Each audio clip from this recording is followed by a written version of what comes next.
Hi, it's Jessy with Plan with Jessy, and I thought I would show you how I planned when I was in school. I'm not in school anymore.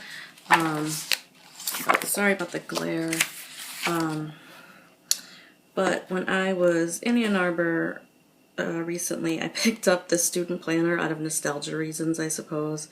So I thought I would use it to show you how, as a student, you can use a planner to stay on track with everything.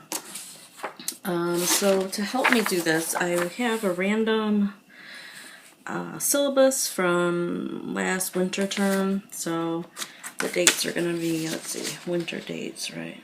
Yeah. So I'll just skip to January and I can start. Like any other kind of planning system, you're going to want to find what works for you, and what I suggest might not work for you, but this is what I did. And I was successful. If you've never used a planner and this is your first time using a planner for school, you want to make sure that the first thing you do for each class is look at the syllabus. Now I know a lot of students just kind of disregard the syllabus, but you really want to pay attention to it. I would suggest when you first get it, whether it's the first day of class or if it's available to you online before that, that you just go through it, and you're going to want to pay attention to a few different things. Assignments, quizzes, tests, exams, whatever you call it, and then writing papers. So when I say assignments, I mean, reading assignments, or if it's a math course, problem assignments, statistics, similar thing, like problems or chapters you need to get through, and then things that you're going to need to turn in. So what I did was use color coding. So you can decide what colors you want to use. For example, we could do purple is reading assignments, orange is things you need to turn in, like written assignments, take-home exams, papers, that kind of thing, and then green is going to be in-class exams. So what you want to do is take your syllabus and go through and mark the days when you're going to need to have certain readings done.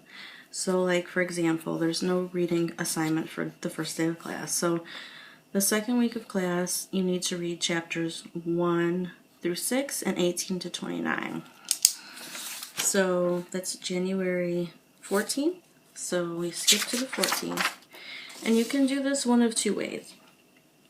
You can mark down the assignment on the day it's due, or you can mark down the assignment on the day you're probably going to complete it. What I actually did was I would divide this vertical layout in half like this. I'll just do it now to show you. And then the top would be things I'm actually doing this day, like places I have to go. So we'll say, what class was this? Psych 349.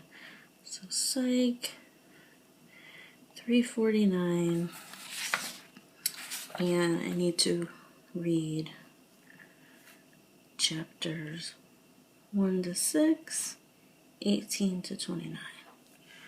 Okay, but I'm not going to do this day because this class is in the morning. I need to have it done beforehand. So I'll probably have done it the night before, if I'm being honest. So here you might want to say due, so that you know that this needs to be done by then, but then this is your to-do. So this day, the night before, read psych. And then you can just refer to here, so you don't have to rewrite it, so you know what the assignment is. So the first thing I would do is go through the syllabus, write down all the assignments on the day that they are due. Things can change throughout the semester. The professor can alter the syllabus, change the dates on you. But it's good to have this initially written down all the way through the semester, And that way you can change it if you need to, but you're not scrambling each week to have to write down the assignments, have to find your syllabus. It's just easier to do it all at the beginning. Okay, so that's assignments. Now, let's see if there's any papers. Okay, first write-up is due January 28th. I'm just going to move it to the day. Since this is the wrong year, the days are off, but we'll just put it here. So, psych.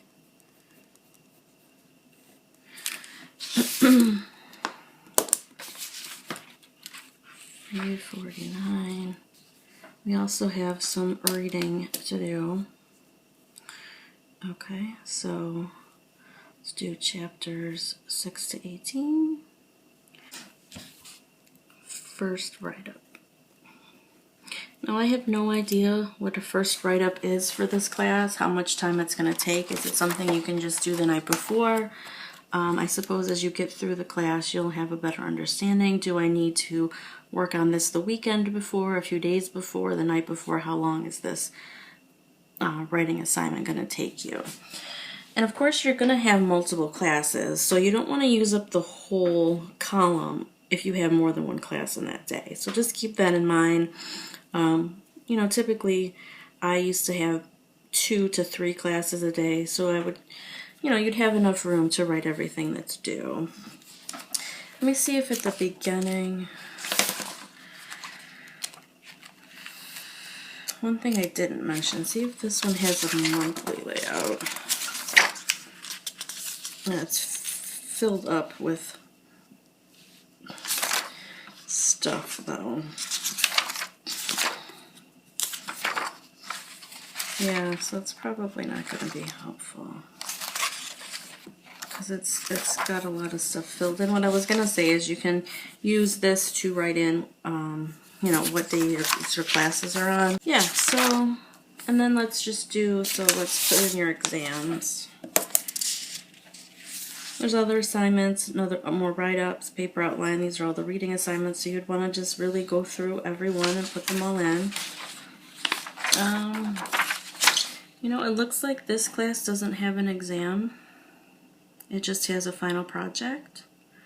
That's due April 22nd.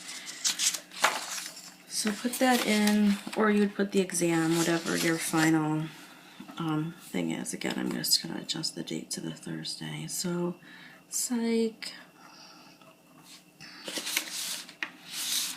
3:45, final project due. And this particular planner has weekly goals in here for both academic and personal. So for something that big, you would want to put it up here too, so you can see it at the beginning.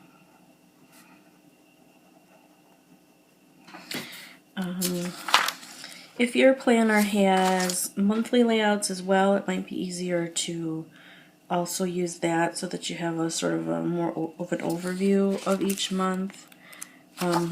Yeah, but that's it. So then I took this with me all the time. If it's a student planner like this, it's not heavy. You're already carrying a backpack full of stuff. It's not going to be any more added weight.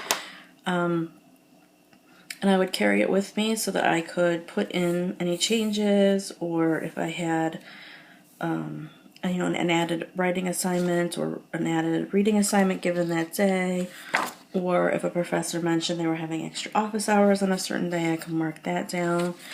You know, whatever you need. And I would think maybe these boxes down here that are just blank on here, I would probably do personal things. You know, if you're involved in any kind of activities or volunteer work, or if you have a job, you could put that down in here. And that's probably what I would use those boxes for. The good thing about having a student planner is that it includes the school mandated holidays for you, so you know when spring break is, or let's see, Winterfest is,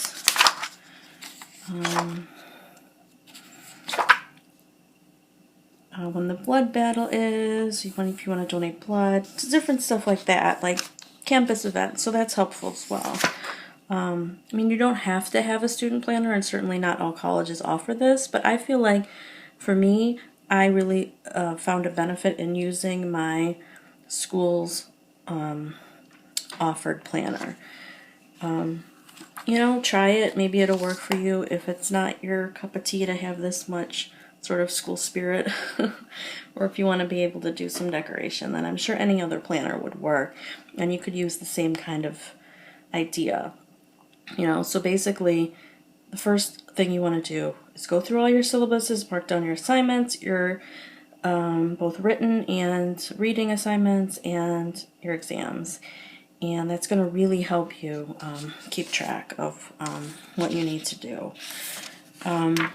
Yeah, so that's it. I mean, it's not rocket science. I'm not, telling you anything you may not have heard before, but that's just what I did, and I was able to do well in school and keep on track with my assignments. So let me know if you have any questions, and thanks for watching. Bye.